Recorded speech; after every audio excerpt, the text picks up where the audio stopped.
MTV நேயர்களுக்கு வணக்கம். பரபரப்பான விறுவிறுப்பான சினிமா துணுக்குகளை நீங்கள் இந்த பகுதியில் பார்க்கலாம். தொகுத்து வழங்குவது பைல்வான் ரங்கநாதன். சமந்தாவுக்கு ஆயுர்வேத சிகிச்சை. நடிகை சமந்தா மயோசிடிஸ் என்ற நோயால் பாதிக்கப்பட்டிருக்கிறார். தமிழில் இதற்கு தசை அழற்சி என்று பெயர். அதாவது காலை கீழே ஊன முடியாது, தசைகள் கடுமையான வலி எடுக்கும். இது பற்றி சமந்தா சொல்லும் பொழுது, நான் மருத்துவமனையில் தங்கி சிகிச்சை பெற்றேன். என்னுடைய உடல்நலம் பழையபடி திரும்புவதற்கு சில காலம் பிடிக்கும் என்று மருத்துவர்கள் சொன்னார்கள். எனவே நான் மருத்துவமனையிலிருந்து வெளியே என்னுடைய வீட்டிலேயே சிகிச்சை பெற்று கொண்டிருக்கிறேன். எனக்காக பிரார்த்தனை செய்த ரசிகர்களுக்கு நன்றி என்று குறிப்பிட்டிருந்தார் சமந்தா. இப்பொழுது சமந்தாவுக்கு கால்களை கீழே ஊன முடியாத அளவுக்கு வலி அதிகமாக இருக்கிறது. இது ஆங்கில மருத்துவத்தால் குணமாகுமா ஆகாதா என்ற சந்தேகம் எழுந்தது. இதன் காரணமாக ஆயுர்வேத வைத்தியர்கள் சமந்தாவை சோதனை செய்ததில் இப்போது ஆயுர்வேத சிகிச்சைகளை மேற்கொண்டிருக்கிறார் சமந்தா. ஆயுர்வேத மருந்துகளை உட்கொண்டிருக்கிறார். ஆயுர்வேத மருந்துகளை உட்கொண்டதற்கு பின்னால் வலி குறைந்திருப்பதாக சமந்தா உணர்கிறார். எனவே வீட்டிலேயே தங்கி ஆயுர்வேத சிகிச்சையை சமந்தா மேற்கொண்டிருக்கிறார். நிலைமை இப்படி இருக்க, அவருடைய முன்னாள் கணவர் நாக சைத்தன்யா தன்னுடைய காதலி நடிகையுடன் வெளிநாட்டில் உல்லாச பயணம் மேற்கொண்டிருக்கிறார். நடிகை சமந்தாவின் முன்னாள் கணவர் நாக சைத்தன்யா பிரபல தெலுங்கு நடிகர் நாகேஸ்வரராவின் பேரன், நாகார்ஜுனாவின் மகன். அவர் பல படங்களில் நடித்து கொண்டிருந்தார். நாகார்ஜுனாவும் சில படங்களில் ஜோடியாக நடித்தவர் சோபிதா தூலிபாலா, அவரும் பிரபல நடிகை. இருவரும் பொது விழாக்களில் ஒன்றாக கலந்து கொண்டார்கள். லிவிங் டுகெதர் வாழ்க்கை நடத்தி கொண்டிருக்கிறார்கள் நாக சைத்தன்யாவும் சோபியா தூலிபாலாவும் என்று தெலுங்கு பத்திரிகைகளில் செய்திகள் வந்தன. இருவருமே மறுக்கவில்லை. சமீபத்தில் இருவரும் வெளிநாடு சென்றிருக்கிறார்கள். நாக சைத்தன்யாவும் சோபியா தூலிபாலாவும் வெளிநாட்டில் உல்லாச பயணம் மேற்கொண்டிருக்கிற வலைதளங்களில் படங்கள் வெளிவந்து கொண்டிருக்கின்றன.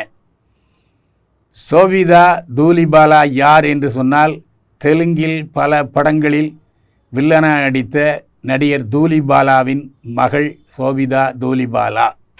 விஜய் சேதுபதி இசை விழாவில் உலகநாயகன் கமலஹாசன்.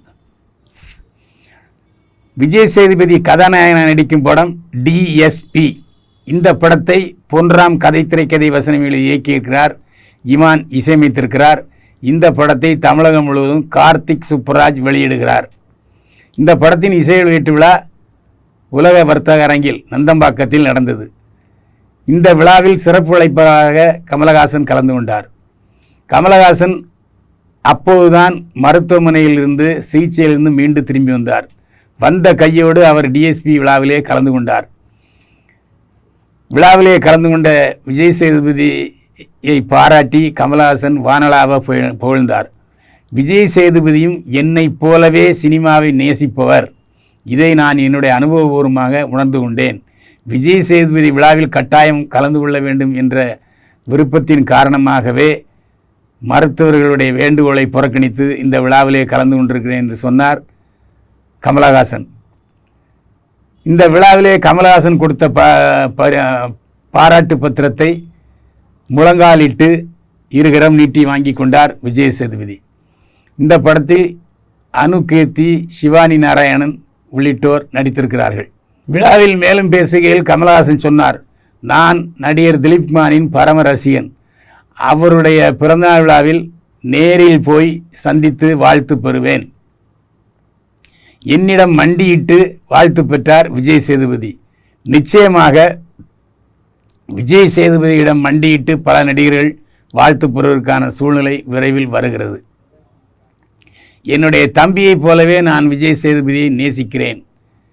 எந்த வேடம் கொடுத்தாலும் அந்த வேடத்திலே முத்திரை விதிக்கக்கூடிய வல்லமை படைத்த நடிப்புக்கு சொந்தக்காரர் விஜய் சேதுபதி என்று பாராட்டினார் நடிகர் கமலஹாசன். 3வது தெலுங்கு படத்தில் நடிக்கிறார் தனுஷ்.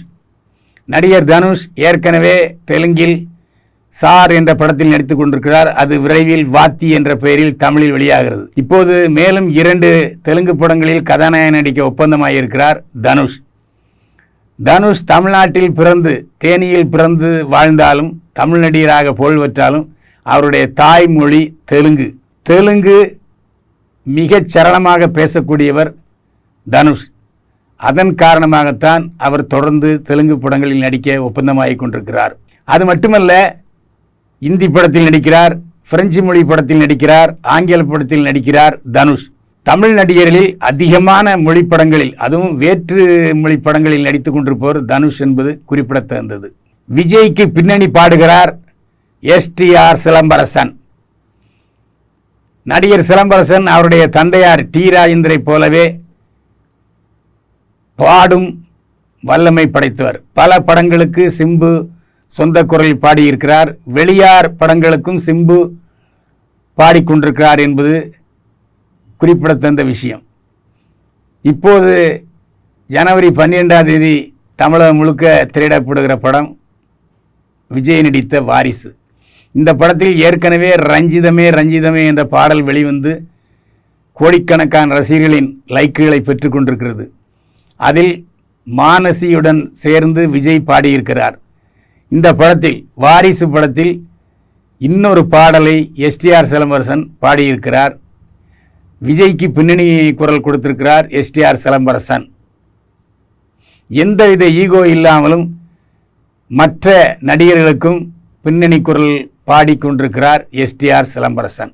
நேரில் இதுவரையிலும் சினிமாவில் பரபரப்பான துணுக்களை நான் தொகுத்து வழங்கினேன். மீண்டும் இதே நிகழ்ச்சியில் உங்களை சந்திக்கும் வரை வணக்கம் கூறி விடைபெறுவது பைல்வான் ரங்கநாதன்.